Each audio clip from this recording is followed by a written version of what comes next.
విజయ్ దేవరకొండ రష్మిక ఒకటయ్యారు. 10 గంటల 10 నిమిషాల సమయంలో హిందూ సాంప్రదాయం ప్రకారం వారి పెళ్లి జరిగింది. పెళ్లిలో ప్రత్యేకంగా నేయించినటువంటి ₹1 కోటి విలువైన చీరతో రష్మిక మెరిసిపోయారంటూ తెలుస్తోంది. రెడ్ కలర్లో బంగారు జరీ అంచుతో ఉన్నటువంటి సిల్క్ చీర అందరినీ ఆకట్టుకుందంటూ తెలుస్తోంది. ఇక విజయ్ తల్లిచ్చినటువంటి వారసత్వ పురాతన గాజులను కూడా రష్మిక వేసుకున్నారట.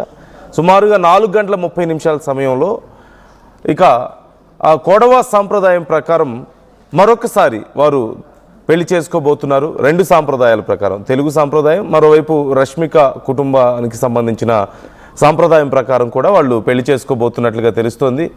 ఈ పెళ్లికి కొడవ శైలిలో పట్టు చీరను కట్టుకోబోతున్నారు రష్మిక. వెనక వైపుకు ఈ చీర కుచ్చులు ఉండేలా ఒక ప్రత్యేకమైనటువంటి విధానంలో ఆ చీర కట్టుకుంటారట. రెడ్ లేదా వైట్ కలర్లో ఉండేటువంటి సిల్క్ చీరను కట్టుకోబోతున్నట్లుగా వార్తలు వస్తున్నాయి. కొడవ సాంప్రదాయం ప్రకారం పోల్చి చోకర్లు, అలాగే ఎమరాల్డ్ హారాలు, కుందన్ సెట్స్, జుట్టును పూలతో అలంకరించడంతో పాటు హిప్ దగ్గర జోమాలా అనేటువంటి బెల్ట్ను కూడా ధరిస్తారంటూ మనకి వార్తలు వస్తున్నాయి. అలాగే ఈ ఆచారంలో అక్కడ పోర్క్ని వాళ్ళు తింటారు. సహజంగా రష్మిక పోర్క్ తినడం అనేది సాధారణమైన విషయమే. గతంలో కూడా ఎక్కడో రష్మిక ఒకసారి చెప్పినట్లుగా చాలా వార్తలు వచ్చాయి, తనకి పోర్క్ అంటే చాలా ఇష్టం అని చెప్పేసి. మరి విజయ్ తింటాడా? ఆ ఆచారం ప్రకారం రష్మిక కోసం విజయ్ కూడా పంది మాంసాన్ని తినబోతున్నారా అనేదే చాలా ఇంట్రెస్టింగ్గా మాట్లాడుకుంటున్నారు. ఈ ఆచారం గురించి కూడా చాలా రకాల చర్చలు జరుగుతున్నాయి. ఈ కొడవ ఆచారం ప్రకారం ఈ పంది మాంసం తినడమైనా, ఒక ప్రత్యేకమైన డాన్స్ చేయడమైనా, అక్కడ వాళ్ళ బట్టల డ్రెస్ స్టైల్ కూడా చాలా డిఫరెంట్గా ఉండడం, వీటన్నిటి గురించి చాలా పెద్ద చర్చ జరుగుతుంది. అయితే సహజంగా అతిథులైతే వచ్చిన వాళ్ళు పంది మాంసాన్ని కొంతమంది తింటారు, కొంతమంది తినరు, ఎవరిష్టం వాళ్ళది.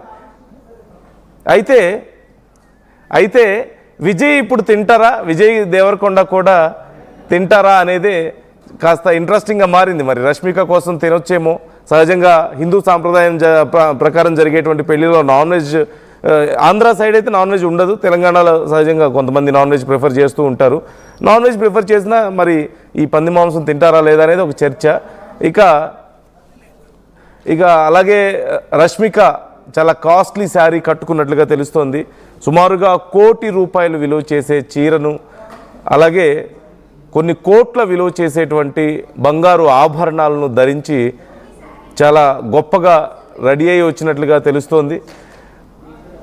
అయితే సాయంత్రం కూడా కొంత ప్రత్యేకమైనటువంటి డ్రెస్ ధరించబోతున్నట్లుగా తెలుస్తుంది. రెడ్ లేదా వైట్ కలర్లో ఉండేటువంటి సిల్క్ చీరను కట్టుకోబోతున్నారంటూ తెలుస్తోంది. అయితే ఈరోజు ఉదయం జరిగినటువంటి పెళ్లిలో విజయ్ తల్లి ప్రత్యేకంగా కొన్ని గాజులను కూడా రష్మికకి ఇచ్చారట. వాళ్ళ వంశపారపర్యంగా వస్తున్నటువంటి కొన్ని గాజులను రష్మికకి గిఫ్ట్గా ఇచ్చారు. రష్మికకి ఒక కండిషన్ కూడా పెట్టారట. విజయ్ పేరెంట్స్ రష్మికకి పెట్టిన ఒకే ఒక కండిషన్ ఇప్పుడు చాలా పెద్ద చర్చ జరుగుతుంది.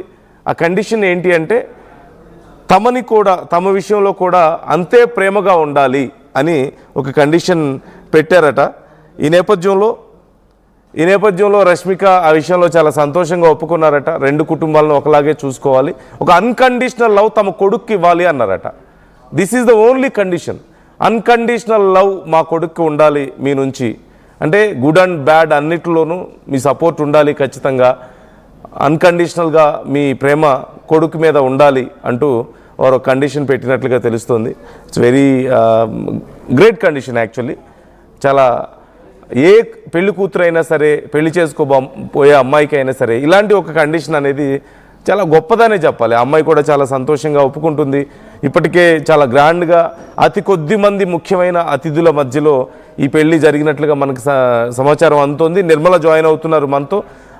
నిర్మల, డీటెయిల్స్ ఎలా ఉన్నాయి? 10 గంటల 10 నిమిషాలకు ఎగ్జాక్ట్గా మ్యారేజ్ జరిగినట్లుగా తెలుస్తుంది హిందూ సాంప్రదాయం ప్రకారం. సో డీటెయిల్స్ ఏంటి, ఎవరెవరు వచ్చారు, లేకపోతే ప్రత్యేకంగా రష్మిక శారీ గురించి, డ్రెస్ గురించి చాలా ప్రత్యేకమైనటువంటి చర్చ జరుగుతుంది. డీటెయిల్స్ ఎలా ఉన్నాయి? ఇంకా ఎస్ నందు, రష్మిక ఇటు విజయ్ దేవరకొండ పెళ్లి మాత్రం ఇక్కడ తెలంగాణ సాంప్రదాయంలో కూడా జరిగినట్టుగా తెలుస్తుంది. ఎందుకంటే తను ఒక రెడ్ కలర్ బంగారు జరీ అంచుతో ఉన్న సిల్క్ చీరను కట్టుకుందట.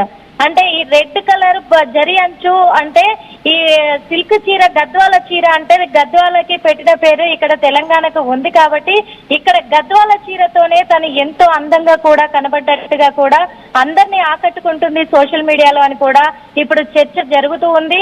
కరెక్ట్ గా 10:10 హిందూ సాంప్రదాయంలో ఘనంగా కూడా విజయ్ దేవరకొండ రష్మికల పెళ్లి మాత్రము చాలా అంగరంగ వైభవంగా కూడా జరిగినట్టుగా తెలుస్తోంది. చూస్తున్నాం కూడా విజువల్స్ లో. అంతేకాకుండా మరి ఇదే రోజు సాయంత్రము అంటే సాయంత్రము 4:30 మాత్రము కొడవ సాంప్రదాయం. కొడవ సాంప్రదాయం అంటే కర్ణాటకలో ఉంటుంది. కర్ణాటక వాళ్ళు కొడవ సాంప్రదాయంలో జరిపించుకుంటారు. అయినప్పటికీ కూడా విజయ దేవరకొండ తల్లి మాత్రము ఎంతో వాళ్ళకు వారసత్వంగా వస్తున్నటువంటి ఎంతో పురాతనమైనటువంటి గాజులను కూడా రష్మికకి ఇస్తే రష్మిక పెళ్లిలో వేసుకున్నట్టుగా కూడా తెలుస్తుందంటే నిండుగా ఇక్కడ తెలంగాణ సాంప్రదాయము తెలుగు సాంప్రదాయ ప్రకారము గద్వాల చీరను కట్టుకొని అది బంగారు జరి అంచుతో ఉన్నటువంటి సిల్క్ చీరను కట్టుకోవడం అనేది చాలా అంటే చాలా సోషల్ మీడియాలో ఆకట్టుకుంటుంది. అదే కోణంలో కూడా సాయంత్రం 4:30 మరి కర్ణాటకకు సంబంధించినటువంటి కొడవ సాంప్రదాయం ప్రకారం కూడా మరోసారి పెళ్లి చేసుకొని సోషల్ మీడియాలో అందరినీ కూడా ఆకట్టుకోబోతున్నారు విజయ్ దేవరకొండ ఇటు రష్మిక అని చెప్పుకోవచ్చు. వాళ్ళ సైడ్ మరి ఈ పెళ్లికి కూడా కొడవ శైలిలో ఉన్నటువంటి పట్టు చీరను కట్టుకోబోతున్నారట రష్మిక. ఆ పట్టు చీర కూడా ఎలా ఉండబోతుంది అని అంటే రెడ్ లేదా వైట్ కలర్ లో ఉండే సిల్క్ చీరను తను కట్టుకుంటున్నట్టుగా కూడా తెలుస్తూ ఉంది. ఈ కొడవ శైలిలో వెనక వైపు చీర కుచ్చులు ఉంటాయట. మరి ఆ వెనక వైపు చీర కుచ్చులు వేసి ఈ రెడ్ లేదా వైట్ కలర్ చీరలో అందరినీ అలరించబోతుంది మరి రష్మిక అని కూడా తెలుస్తుంది. కొడవ సాంప్రదాయం ప్రకారము పోల్కి చోకర్లు అలాగే ఎమరాల్డ్ హారాలు కుందనపు సెట్స్ జుట్టులో పూలతో అలంకరించుకుంటుందట రష్మిక. అంటే వాళ్ళకి అక్కడ సైడ్ కర్ణాటకలో ఒక సాంప్రదాయం ఉంటుంది. తలకి మొత్తం కూడా చుట్టూ ఒక కిరీటం లాగా ఒక పూలతోటి కూడా అలంకరించుకుంటారు. అటువైపు ఇటువైపు అంటే తలకి 2 భాగాల వైపు కూడా ఆ పూలను అనేది వేలాడదీస్తూ ఉంటారు. అక్కడ వాళ్ళకున్న సాంప్రదాయం. ఆ సాంప్రదాయ ప్రకారంగా కూడా అలరించబోతూ అలాగే నడుముకు జోమాల అనే బెల్ట్ను కూడా ధరించబోతుంది రష్మిక అని వార్తలు వస్తూ ఉన్నాయి. మరి మొత్తానికైతే అటు కొడవ సాంప్రదాయంలో ఇటు తెలంగాణ అంటే హిందూ సాంప్రదాయంలో 2 సాంప్రదాయాలలో కూడా విజయ దేవరకొండ రష్మిక మాత్రము చాలా చక్కగా అలంకరించుకొని వాళ్ళ పెళ్లి వేడుకను మాత్రము ప్రజలకు ఎంతో ఆహ్లాదకరంగా అంగరంగ వైభవంగా కూడా జరిపించుకుంటూ ప్రజలకు కనువిందు చేస్తున్నారనే చెప్పుకోవచ్చు నందు.